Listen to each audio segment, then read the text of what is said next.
Hello दोस्तों, नमस्कार। आपके अपने YouTube channel RKM take info पर आप सभी साथियों का तहे दिल से हार्दिक स्वागत है। इस वीडियो में बात करने वाले महिला आरक्षण के बारे में। सरकारी नौकरियों में महिलाओं को किस प्रकार आरक्षण प्रदान किया जाता है और महिलाओं की कौन कौन सी कैटेगरी होती है और उसमें कितने प्रतिशत आरक्षण दिया जाता है।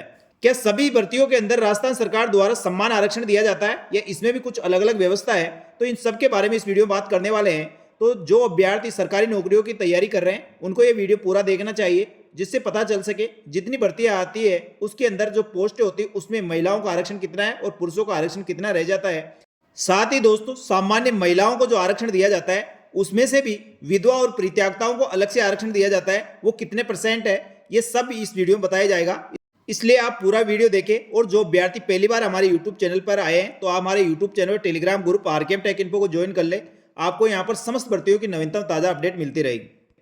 साथियों, सबसे पहले बात करते हैं राजस्थान में सामान्यतः महिलाओं को कितना प्रतिशत आरक्षण दिया गया है जो वर्तमान में चल रहा है।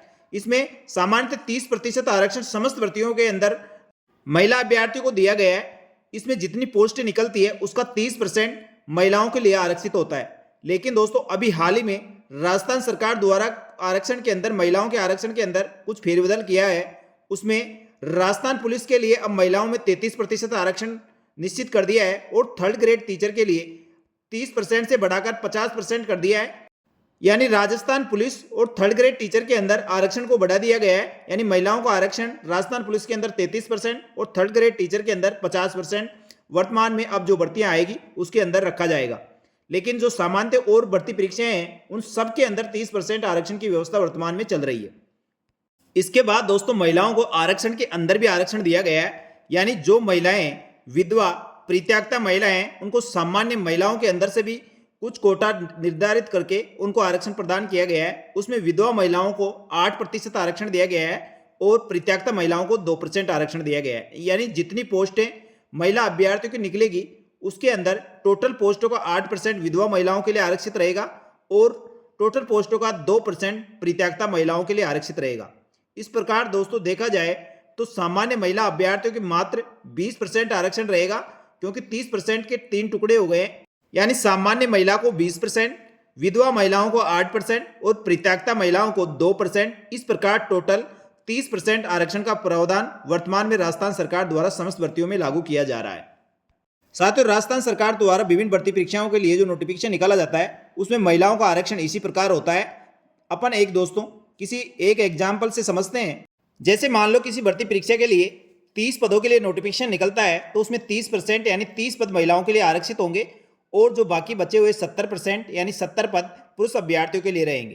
तो इसमें 30 पदों के हिसाब से महिलाओं को 20% सामान्य महिला, डिवोर्स के लिए 8% और विडो के लिए 2%। इस प्रकार किसी भर्ती के लिए 100 पद निकलेंगे, उसके अंदर 30% पद महिलाओं को इस प्रकार डिवाइडेशन किया जाएगा। यानी 20% पद जनरल महिलाओं के लिए, डिवोर्स के लिए 8% और विडो के लिए 2%। इसको एक और एग्जाम्पल से समझते हैं। वो केवल राजस्थान सरकार की एक वैकेंसी लेते हैं और उसमें देखते हैं कि महिलाओं को 30% आरक्षण इसी प्रकार दिया गया है और उसके अंदर सामान्य महिला, विडो और डिवोर्स को भी इसी प्रकार बांटा गया है।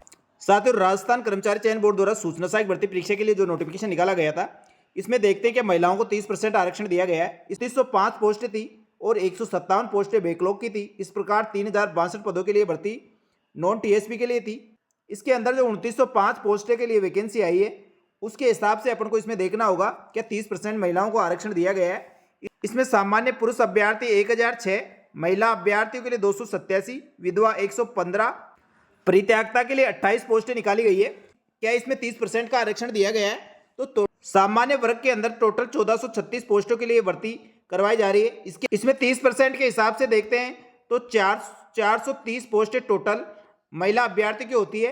तो महिला अभ्यर्थी की 430 पोस्टें सामान्य की 287 यानी 20% के हिसाब से हो गई और 8% के हिसाब से विधवा महिलाओं की 115 पोस्टें हो गई और 2% के हिसाब से 28 पोस्टें परित्यागता महिलाओं की हो गई। यानी सही 30% के हिसाब से महिलाओं के सीटों का बंटवारा किया गया है। इसी प्रकार दोस्तों दूसरी कैटेगरी के अंदर देखते हैं। दूसरी कैटेगरी के अंदर जैसे मान लो अनुसूचित जनजाति के अंदर देखते हैं। अनुसूचित जनजाति के अंदर टोटल एससी कैटेगरी के टोटल पोस्ट है पुरुष अभ्यर्थी की 283, 81 महिला, विधवा 32 और परित्यागता की 8 है। तो ये टोटल पोस्ट 404 पोस्टें हो गई है और 404 पोस्टों के हिसाब से आप 30% देखने पर दोस्तों सामान्य महिला की 81 पोस्टें होती है, विधवा महिला की 32 होती है और परित्यक्ता की 8। यानी बिल्कुल सटीक और सही तरीके से इसमें 30% का डिवाइडेशन किया गया है।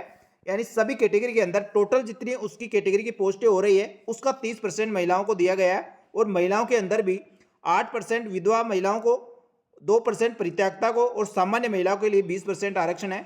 इस प्रकार टोटल आरक्षण देखा जाए तो महिलाओं को 30% आरक्षण दिया गया है। इस प्रकार दोस्तों आपको समझ में आया होगा समस्त भर्तियों के अंदर महिलाओं को आरक्षण किस प्रकार दिया जाता है और कितने % दिया जाता है। इसी प्रकार दिव्यांगजन अभ्यर्थियों को कौन सा आरक्षण मिलता है और कितने % आरक्षण मिलता है उसके बारे में मैंने वीडियो बनाया था, उसका भी लिंक इस वीडियो के एंड स्क्रीन पे डाल दूंगा, तो वहां से जाके उसको भी देख सकते हैं। इसी प्रकार स्पोर्ट कोटे के अभ्यर्थियों और भूतपूर्व सैनिकों को आरक्षण किस प्रकार और कितना आरक्षण मिलता है उसके बारे में वीडियो बनाया जाएगा। दिव्यांगजन अभ्यर्थी, महिला अभ्यर्थी, स्पोर्ट कोटे और भूतपूर्व सैनिकों का सिलेक्शन किस प्रकार होता है इसके बारे में वीडियो जल्दी लेकर आएंगे। इसलिए आप इन सब की जानकारी के लिए हमारे यूट्यूब चैनल और Telegram group RKM take info को ज्वाइन कर ले। आपको इस प्रकार समस्त भर्तियों की नवीनतम ताजा अपडेट यहां पर मिलती रहेगी। धन्यवाद। जय हिंद, जय भारत।